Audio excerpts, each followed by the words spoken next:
Hi everyone, Tim Hodges welcoming you back to the Crimsafe V8 Supercar Endurance Countdown here on Speedcafe. I'm joined by Jack Perkins and John Bow as we look in depth at Stone Brothers Racing and how they're faring heading into the Sandown 500 and the big one, the Bathurst 1000. JB, the three Stone Brothers have all been fast this year. How do you think they're going to look? Can they head into Bathurst and think, we can actually win this event this year? I think they can, yes. The Stone Brothers I sort of classify in the same realm as BJR. They're massively committed family effort and they never stop developing and fettling. So I rate them very highly and always have because they worked at DJR back in the day when I drove there. The only thing I put on it as a slight dampener is running and managing three top competitive cars. You know, there's a reason Formula One teams run two cars, because it's too hard to run three. And you know, it's going to be difficult for them because all those cars are capable of the same sort of pace. But they have got the results this year, to be fair, and all three Falcons are in the top 10 in the championship. Absolutely, yes. They're seriously good races, and you know, if I had to pick a favourite for the win at Bathurst, I'd say probably Shane van Gisbergen, because you know he's now got that lovely combination of youth and experience, you know. So, and he's driving very well. So the Stones have won Bathurst before, but it was a hell of a long time ago, back in 1998. In recent years, Jack, they've really struggled at Mount Panorama. Does that put a question mark over all three cars heading into this year? I think it does. I was part of the Stone Brothers team in 2010, and let me tell you, a very professional team, and it was great to be part of it, but for some reason it hasn't clicked for them at Bathurst the last few years. At their own admission, they haven't been able to nail the car setup and the speed. But, you know, like for example, Tim Slade and I finished fifth at the Sandown, the Phillip Island 500 in 2010. So I think the Sandown speed will be there. The qualifying speed, if they can get that there at Bathurst and then convert that to something on Sunday, they should be something to watch out for. They've got good co-drivers. They announced their co-drivers really on in the piece. They've been giving them a lot of miles throughout the season.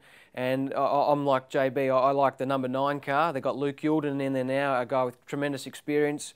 It's something like his 10th or 11th Bathurst start, and he's going to be a good backup to the lead driver in Shane van Gisbergen. All right, let's just touch on all three entries. To start with the 4, Lee Holdsworth and Craig Baird. On paper, that is a really strong lineup in the Irwin car, John. Yeah, it is a very good. I think Lee's still coming to grips with, you know, the whole Falcon new team thing.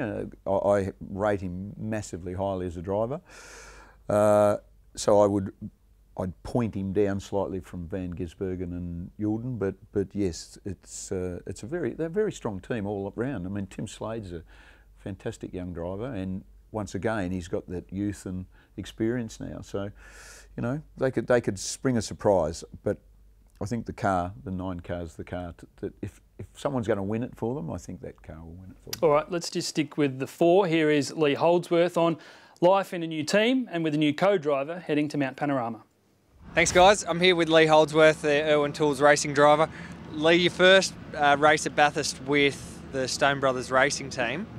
Leading up to these big races, what's the expectation, and how different do you think it's going to be in your new team?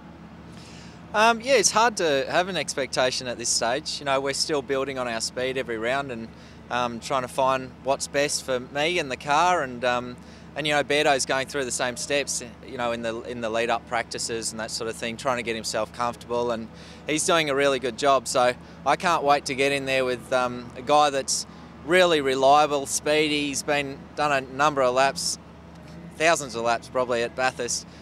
So yeah, feeling pretty confident, but you know, we just have to take it one step at a time and wait till we get to Bathurst and see what our speed's like. And you know, you need a really comfortable car, but a quick car at Bathurst to do any good. So we'll just see how we go when we get there. 888 and FPR have been extremely dominant this year. Do you see that they won't perhaps have that level of dominance when we go to these big races? Are there too many other factors to count in?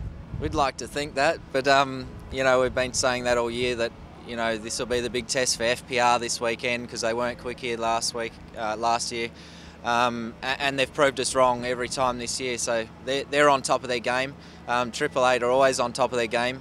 so I can't see any reason why they're not going to be on top of the game at Bathurst again.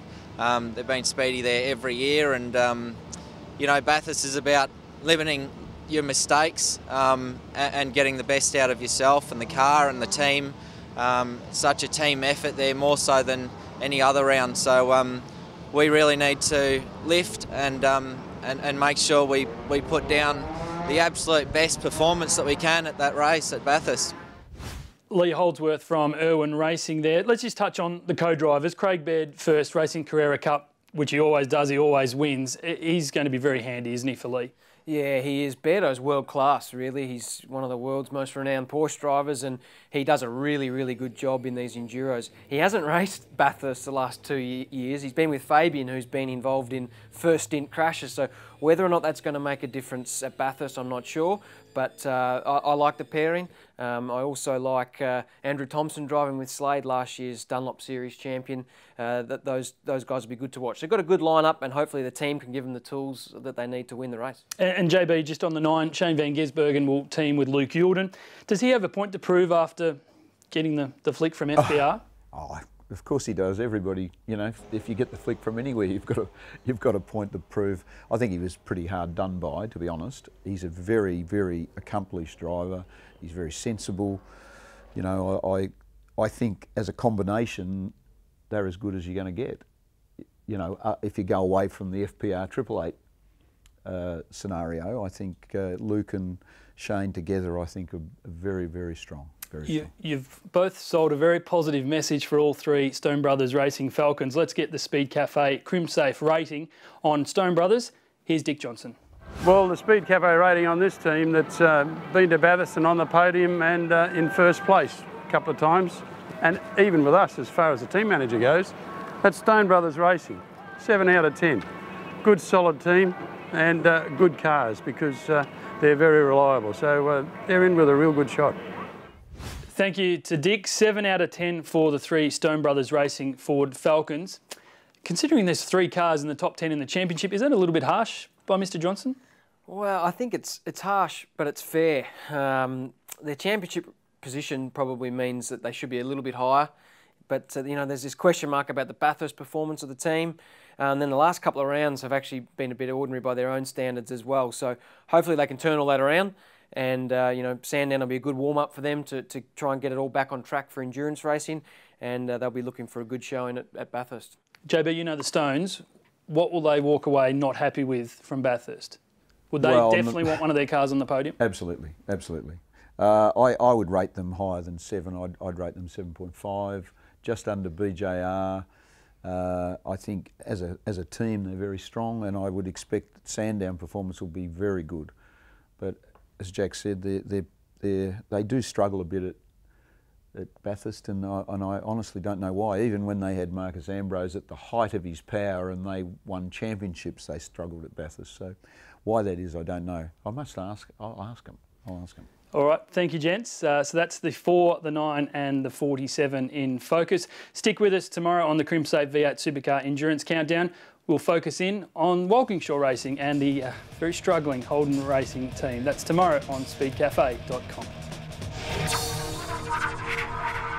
You can win a very rare piece of V8 Supercar memorabilia. Collect Dick Johnson's Speedcafe Crimsafe ratings, and you can use those ratings to enter the draw to win a brand new 18-inch V8 Supercar control wheel signed by Craig Lowndes. Make sure you keep logging on to speedcafe.com for more details on how you can win. Watch me race, Grandpa. Protecting the things you love is really important. That's why when it comes to security screens, ask for the real Crimsafe. Look out for the rock. If it's not Crimsafe, it's not Crimsafe.